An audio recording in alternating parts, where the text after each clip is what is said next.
Hello and welcome to the Elsa Kurt Show. I'm your host, Elsa Kurt. Get ready for a great show.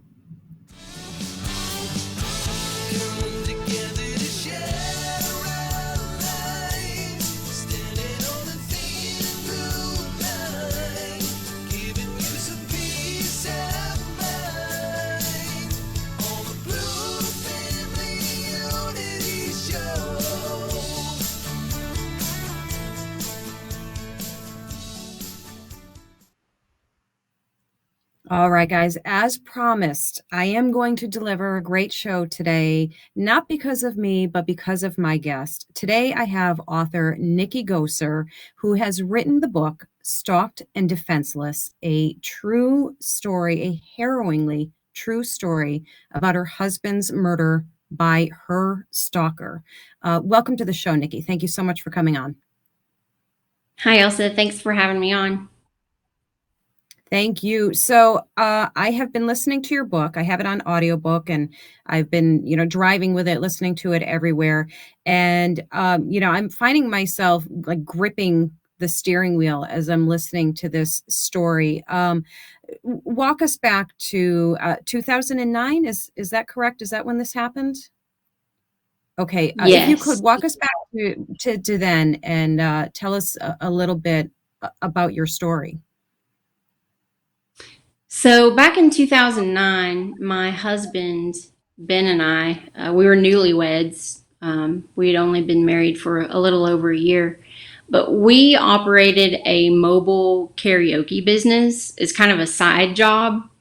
We both had regular jobs, but this was actually more of a hobby. We'd get some extra grocery money. But it was fun. It was a hobby. We enjoyed it. So we ran our karaoke equipment for various karaoke nights around Nashville, Tennessee, at different venues. And there was a man who was a karaoke customer. And at first, we just thought he was a tourist. You deal with lots of tourists, they come in and out of Nashville. But he started coming in for karaoke nights more often, and we figured he must live here. And I remember Ben introducing him around the room to try to make him feel welcome. And this guy, he started taking an unhealthy interest in me, I guess is what you would say. It was apparent to me that he had a crush on me. He was sending me messages over my social media. At the time, it was MySpace. And I used that to retain our customer base, to communicate with regulars, let them know where we would be doing karaoke nights. And eventually, it got to a point where I had to delete him and block him. And this man continued to come to karaoke nights, but he was no longer singing. He would just stand in the middle of the crowd and stare a hole through me. And Ben asked him to please leave me alone. Obviously, I showed my husband the messages that this man had sent. And Ben just told him, look, I read the messages. I read what you had to say about me, because he was being pretty disparaging about my husband. And he said, look, just leave my wife alone. And this man went into this diatribe about how he has a crazy ex-girlfriend. Somehow she knew how to hack into his account, and the messages were actually from her, not him. Of course, Ben did not believe that phony explanation. And I guess he told him he didn't believe him and just said, look, leave Nikki alone. And this man, I don't even like saying his name, but I'll tell you, his name was Hank. And I just knew his first name. He ended up leaving that night, and we didn't see him again, I want to say, for at least a solid month. And then he shows up at Johnny's Sports Bar, which is a good 30-minute drive away from downtown Nashville, where this man normally went for karaoke nights. So I've deleted him, I've blocked him. I want nothing to do with him. Ben has asked him to leave me alone. What's he doing here? He just drove all this way out here and for what? And I realized at that point, this man is stalking me. And I went to get management and asked them for their help. I said, he's stalking me. I need you to please get him out of here. Please have him removed. And when they confronted him and asked him to leave, he pulled a 45 from a shoulder holster under his jacket, and he shot my husband in the head. Ben fell to the ground, and he stood over Ben and continued to fire 6 more rounds into him in front of myself and about 50 other patrons and security cameras. I will probably wonder for the rest of my life if I could have prevented that. Of course, I'll never know because I was denied a chance. I was stalked and defenseless. At the time in my state of Tennessee, you were not allowed to bring a legal permitted firearm for self-defense into any restaurant if they happen to serve alcohol. So being a law-abiding citizen, I obeyed that law. And I left my gun that I normally carried for self-defense locked inside of my vehicle that night. The man who was stalking me did not have a permit to carry, brought a gun into a gun-free zone illegally, and obviously he cared nothing about the laws against murder. And I've tried to educate people as best as I can since this happened about the dangers of gun-free zones and the dangers of stalking, and trying to give legislators ideas on how to improve laws to try and help protect people. I'm a huge supporter of the Second Amendment. A lot of people, I guess, are somewhat surprised that I would be pro-gun when I guess they call Ben and I victims of gun violence. I just call it violence. Violence is it's a behavior. It's not an object. Quite frankly, when police searched his vehicle at the crime scene that night, they found 2 more guns, ammunition, a baseball bat, binoculars, gloves, rope, and a knife. That man had lots of different ways to harm or kill people. And the intent to do it too. I mean, clear intent of what he was potentially going to do. It's just, I have so many emotions listening to you tell this story, and of course, listening to the book. And one of them is just on your behalf, rage, just pure rage and disbelief. You were already at that point a concealed carry permit holder. So you legally could carry, but because of legislation and absurd laws, you did not have the ability to even have a chance to defend you or your husband or the patrons in this place because of legislation, because of, nonsensical rulings that are just all bureaucratic BS, really. What struck me right from the beginning of your story is that you have taken something so horrific, something that so many people probably could never recover from, move on from, wrap their brain around, any of the things. And you made a choice to take something so horrific and use it as a catalyst for advocacy for what you believe in. And of course, what you believe in is our right to carry and to defend ourselves. And another amazing point you made that, we all kind of stand up and cheer about is that the rule breakers, the criminals, they don't obey the gun laws. And this has been a huge part of your platform, I think, correct? Yes, absolutely. Mm-hmm. And now that spurred you to create or be a part of the crime research. Can you tell me a little bit about what you're doing right now? Sure. I'm executive director for the Crime Prevention Research Center. We're a nonprofit organization, and we look at changes in laws across the nation and how they impact crime and crime rates. Wow, that's an amazing thing, and it's so necessary. Tell me about what kind of, because of course, we talk about legislation, and they make everything difficult. What kind of pushback do you get from the anti-gun groups? Are they pretty aggressive with their fight there to keep guns out of law-abiding people's hands? I mean, we know the answer, but I want to know what you're dealing with firsthand. Yes, especially moms demand action. Mm, Unfortunately, I don't mind someone having a different take on things from me. We can agree to disagree.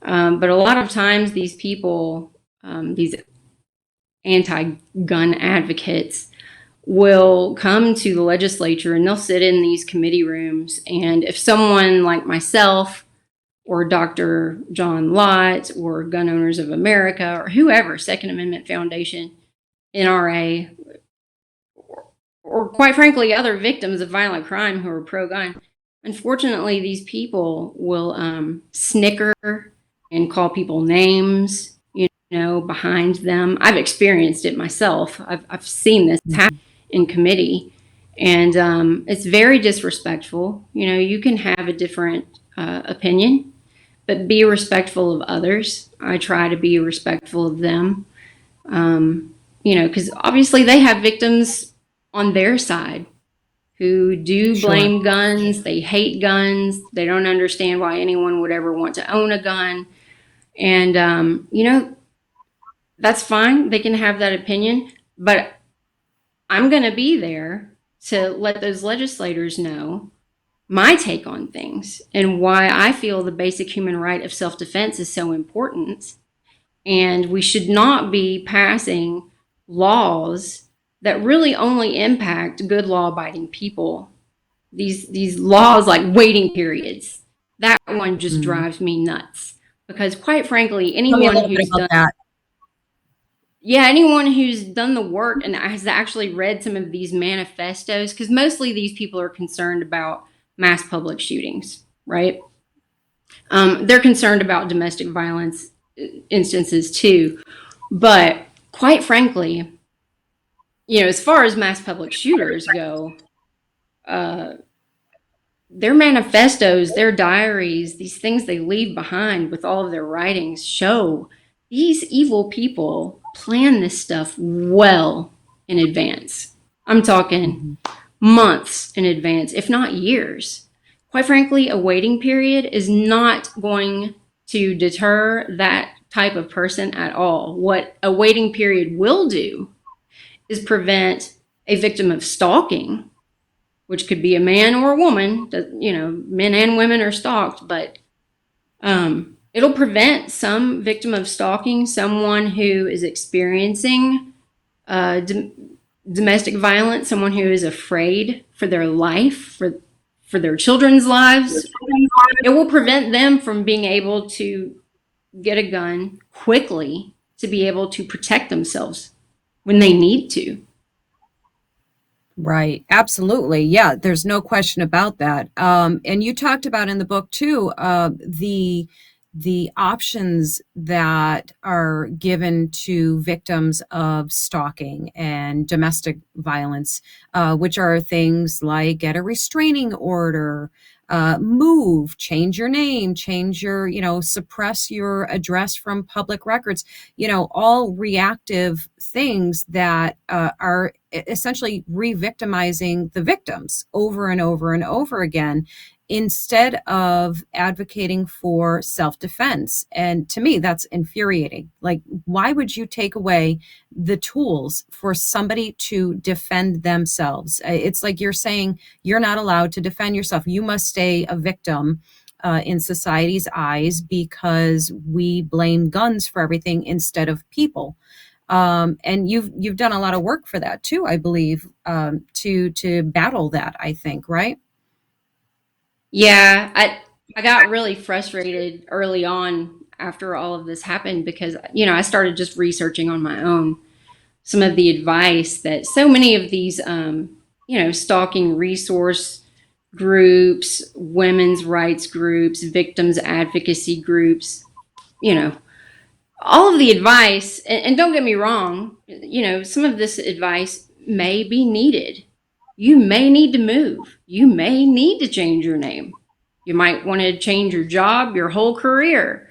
But I got really frustrated that this is basically all the advice they give is basically that the victim has to change their entire life and live like a hermit. And I just think that they need to focus on other things as well. Give all of the options. And here's another one. You can go take a firearm safety class, learn gun safety, situational awareness, justifiable use of force, get your handgun carry permit or whatever the law is in your state where you can legally carry, and then get yourself a firearm and practice and continue with that training so that you can protect yourself and your loved ones. It's no guarantee for your safety, but neither is a protection order, quite frankly. I mean, you might need to get a protection order, but all I'm saying is don't completely rely on a protection order. And as much as I support law enforcement, I don't think you should totally rely on law enforcement either, because quite frankly, if you talk to any of these police officers, especially the rank and file police officers, they will tell you, we know we can't be anywhere and everywhere at any time. And most of them, I would say the majority of them, support good law-abiding citizens being able to carry to protect themselves and their loved ones because they've seen the worst of the worst and they don't want that to happen to good people. Absolutely. As a law enforcement spouse, you are right on the nose with that. That is absolutely true. My husband was, of course, a big advocate of my being able to protect myself when he's not around. I mean, we have, as a spouse, we it has not as much as they do, of course, but we have targets on our backs as well, just for simply being married to them. Early on, when things had gotten really crazy with the anti-law enforcement world, my husband had me take off my decal off of the back of the car with the thin blue line, so as not to be as much of a target. And again, it's that keeping people as perpetual victims instead of giving them or allowing them the added tools to protect themselves. And I so admire your very vocal and active advocacy for that, for victims being able to not stay in victimhood that way. And I think you actually work with other men and women who've been victims of this type of violence. Is that correct? Is that part of the organization you're with, working with other victims of violent crime? I actually do that on my own, kind of Oh, separate, okay. just as Oh, a wow. victim of a violent crime and of stalking. I honestly, I don't know if you ever watch Investigation Discovery Channel, but some of those Mm. shows, actually, I have an episode on the ID channel. It's Obsession, Dark Desires, um, season 1, episode 7. It's called Serenade of a Stalker. And I tell you, I was kind of hesitant to do that filming, but I'm so glad I did now because that one episode has reached so many people in the United States and in the UK. And I still to this day get emails from people, from women, mostly women, who are victims of stalking and they're concerned for their safety. And, at least here in the United States, in most states, not all, but I mean, we know that there's some that still make it very difficult. In the US, if a woman is in fear, she can get her carry permit or constitutional carry or whatever, as long as she's law abiding, whatever their law is, she can carry. But think about these ladies in the UK. They feel totally helpless. They really don't have a Absolutely. way. to fight back and protect themselves. Women are at a huge disadvantage physically in general compared to men. And overwhelmingly, it's usually men that are their attackers. And I love men. I love good men. There are lots of good men Absolutely. out there that want to protect us, and they are truly our protectors, and they're gentlemen. And I love men like that. But there are some very bad men out there, and Yes. I don't know. I just started watching these ID episodes, and I learned of other victims, and I started reaching out to them because most of them narrate the stories if they survive, and or their family member will tell the story. You know, in the case of, I wrote an opinion piece at Town Hall, and it's titled, "It Shouldn't Take a Bullet to the Head for the Criminal Justice System to Take Stalking Seriously."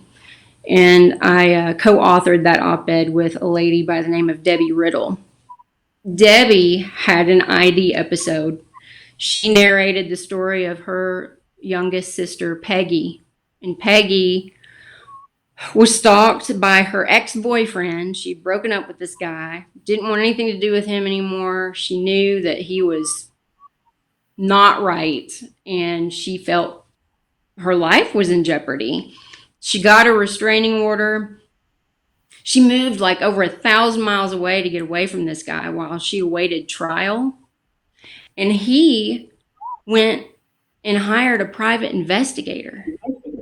And he flew out there and he found her and he shot her and killed her, and then immediately shot himself and killed himself.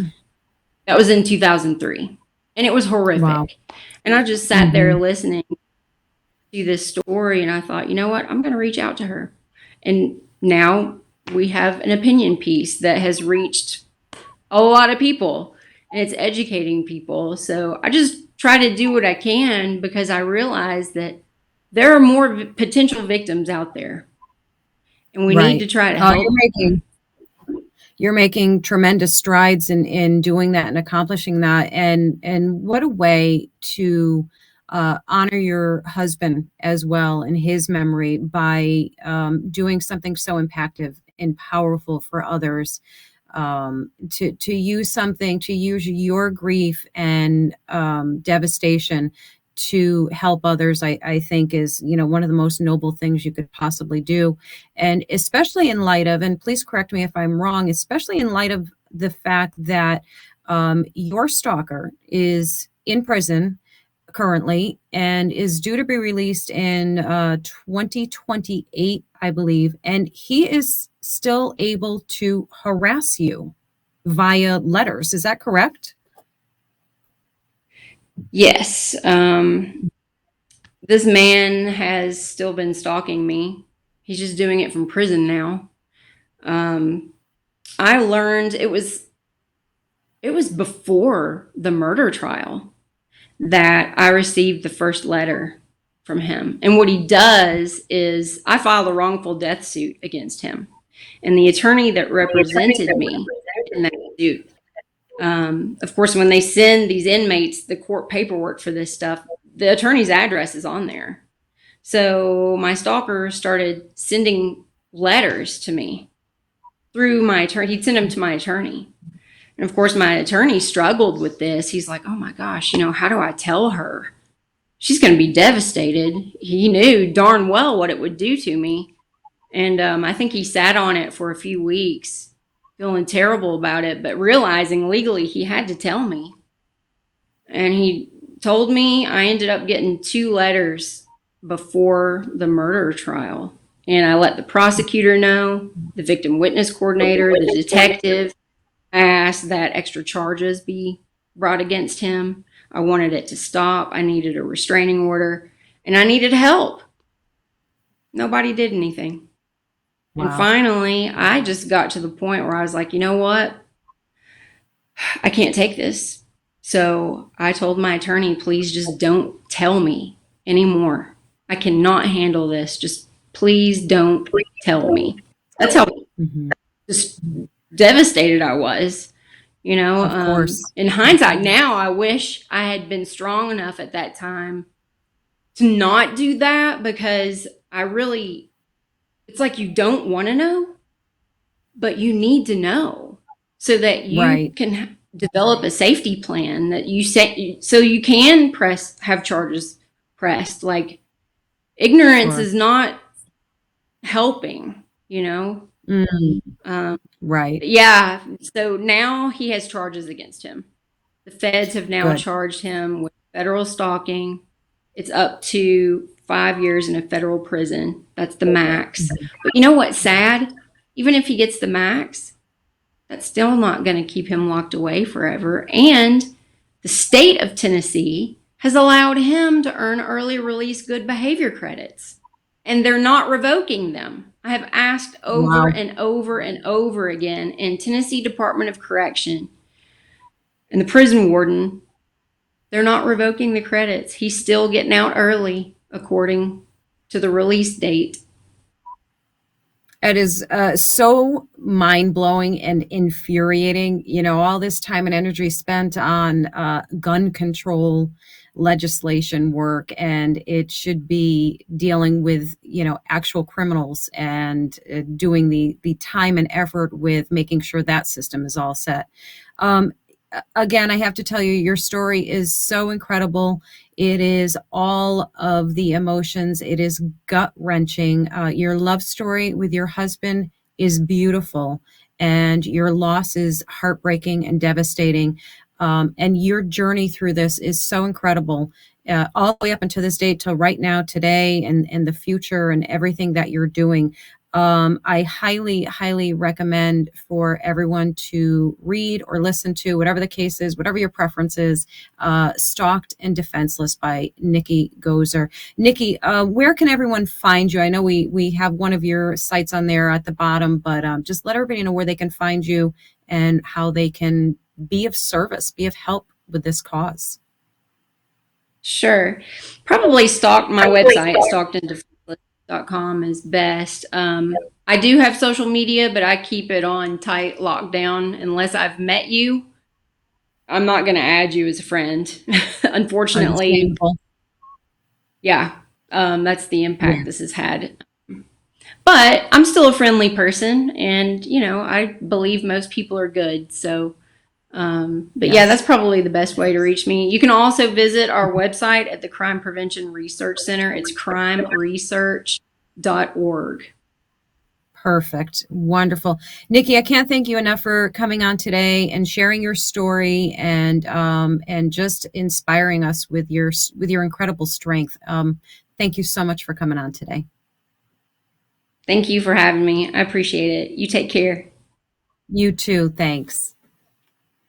All right, guys, that was the incredible Nikki Goeser. Again, please go check out her book on Amazon. It is very moving. It's very powerful. So go check it out, and we will see you next time on the Elsa Kurt Show.